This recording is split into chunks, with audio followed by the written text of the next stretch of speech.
We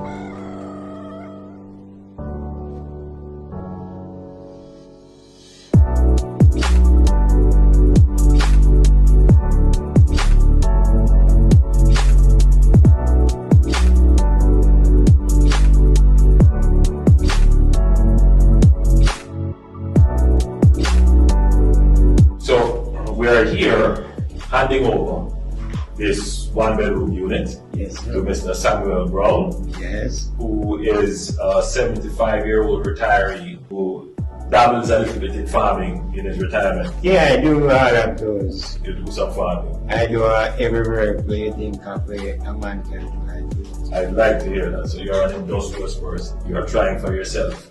But we did see the pictures of your house, and it was in a really bad state. That is true. So the social housing program is designed to assist our elderly and our vulnerable and indigent, and you, by virtue of the assessment that was done by the Social Services and Investigative Division of the new social housing program, and after a very intense assessment. So what we do is we have within the new social housing program social workers who go out and they do the social investigation. No doubt, most people in your community would be happy that you are getting the house. We did our investigation and it shows that you are a deserving beneficiary. That's true. Thanks for the Prime Minister, the MP for not best carrying on. And I thank also for those that are joining with all of them to let something come true in this house for me. After 3, 1, 2, 3. Yes, congratulations. Thank you.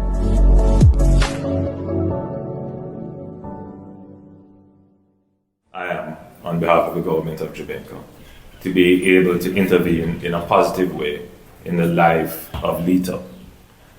Lita lives in a broken down house.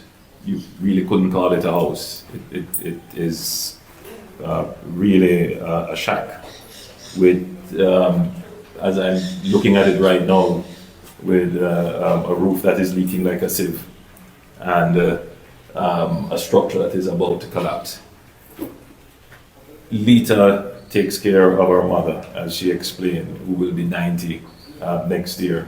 And her mother is ill in the hospital as we speak.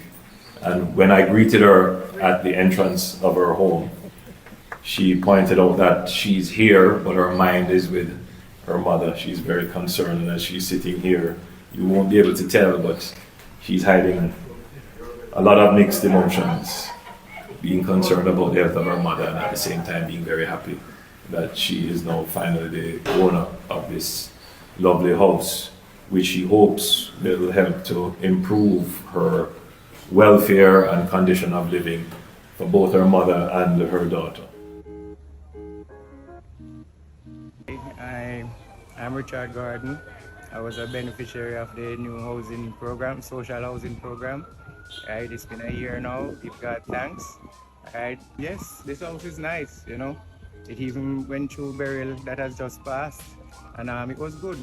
Based on we are on the seafront here, but everything was fine, you know. We lost nothing, there was no damage. Just 2 trees broken off at the top. Hi everyone, welcome back to my channel. Thank you so much for joining me on this video. Please remember to like, share and subscribe. The part where you just saw up with the Prime Minister going into one of the units from the new social housing program, that clip was really about how the unit stood up to Hurricane Beryl, right? So you hear the gentleman saying that there was no issues, everything went well, they had no issues at all after the hurricane. So that home is properly built. So we're seeing a lot of homes totally destroyed or partially destroyed in Jamaica when there's a storm or hurricane. And we understand that a lot of people don't have the funds to get the home properly built. So they call John Brown and they get some construction material and they put something up. and over the years it's not maintained. One, it wasn't properly built, and number two, it's not built to code, and number three, they don't have the reinforcements and the hurricane tie downs for the roof and all of that. Even if the roof is going, there's no one there sure that they replace the roof after a few years. 10 years average, 10-15 years, you have to start looking at replacing certain types of roof. You get some material, you get a person who maybe build a few homes, but maybe that person have the experience of building homes, but he doesn't have the qualifications and he doesn't have the experience to make sure that everything is up to par, right? So that's why you see a lot of the homes just fall apart when you have a heavy storm or you have a hurricane, right? So it's not that hurricanes are going to just come and blow houses down, even if it's wood. If it's, you have wood homes that will stand up in a hurricane. Depends on how it was built. It all depends again on how this home was built. So don't knock the food for the poor homes because they are wood. They are professionally built. They have cement foundation, and of course they're built to code. If you know somebody who has a food for the poor home and they suffered a loss during the hurricane, like a partial loss of the home, or the home was completely destroyed, you can put this in the comment section. But so far I haven't seen anything regarding occupant of the food for the poor home suffering damages, because they make sure that the home is properly built and it's able to stand up to at least a certain level of force. Notice that there's a lot of activity right now with prefab homes being imported by individuals from mostly North America to come to Jamaica. And it's very exciting to see. You can see in the video they're putting up a 1-bedroom prefab home, and the company advertised it at $5 million. So you have many companies doing these prefab homes, and they're willing to ship them all over the world. So I'm going to go through facts you need to know about prefabricated homes. So number one, prefabricated homes are built to last. So one of the biggest benefits of a prefab home is that it's built in a factory. Constant attention to detail. Instead of hopping from one building site to the next, dedicated tradespeople work on each prefab home exclusively until the job is done. Each prefab home is inspected at numerous points, so it has to go through like a QC, quality control area. An inspection is done, and of course they're going to make sure that it passed certain integrity tests. So not just at the end by a building inspector, but there's a process, right?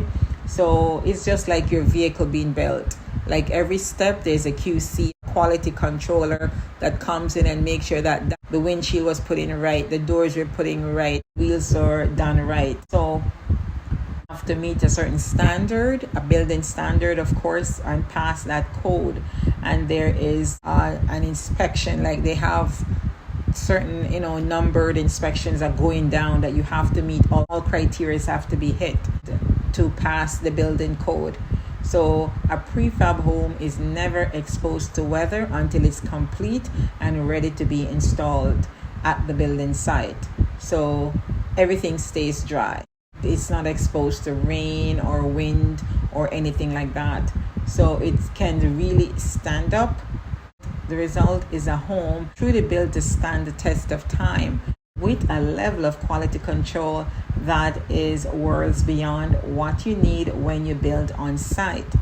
So they are energy efficient. With strict quality control and protection from elements, prefabricated homes remarkably are more weather-tight than most homes, meaning no accidental gaps in the windows, doors, or building envelope. Thing is tight and there are no gaps for anything to seep through. so warm air stays in. When it's cold, it's summertime, the hot air goes out. These days you can't even tell if a home is prefab, right? Because it looks just like a regular home. So the box shaped thing is out. Those are things of the past. So the prefab homes of today are worlds beyond the predecessors. So most of custom homes and models look no different from a home that's built on site. Prefabricated homes are better for the environment as well. Did you know that the construction and demolition makes up 23% of all the waste in our landfills? Not to mention the disturbance it causes and creates for your neighbors as well. And a lot of emissions and things that goes on site. The good news is you don't have to harm the earth to bring your dream home to life. So prefab homes are faster, more efficient, and much easier on the environment. Prefab homes do require building permits. It's not like they don't have to be under a certain building code or requirement by the government. They do have to pass a certain amount of tests, and when they're put up, they're inspected as well to get that pass. They can be installed anywhere. So the average single family home may take about a year to build, and worse if there's bad weather, it can even go longer than that. Whereas if you have a prefab home, concept to completion, it takes about 6 to 8 months to get it done. That's awesome. You don't have to go through a long waiting period before you can occupy your home. And yes, there is a warranty on prefabricated homes. So you get a warranty if anything has to be done within a certain time. I think most of it is within the first year, and some may have an extended warranty as well. You see, on Friday daytime, me I bex with everybody. Everybody. Cause you know me notice, Uno never help me working at the week, Friday come now. Whoa, go on, my boss. General, big me up the biggest name like me a Marshall, yeah. Just throw no want and liquor. And when me there work, me never drink a liquor. You know much hard work me do for my money. And you forget it easy by begging. Not at all. Not in my cabinet. Not even in my drawer that can go because you not get it. Me swear. All if I last $100 or $50, you not get it. You're dead for hungry. And when me give you not a special, you not go buy special. And I like say, I'm hungry. I'm not too out and bright, man. You not get it. You not get it.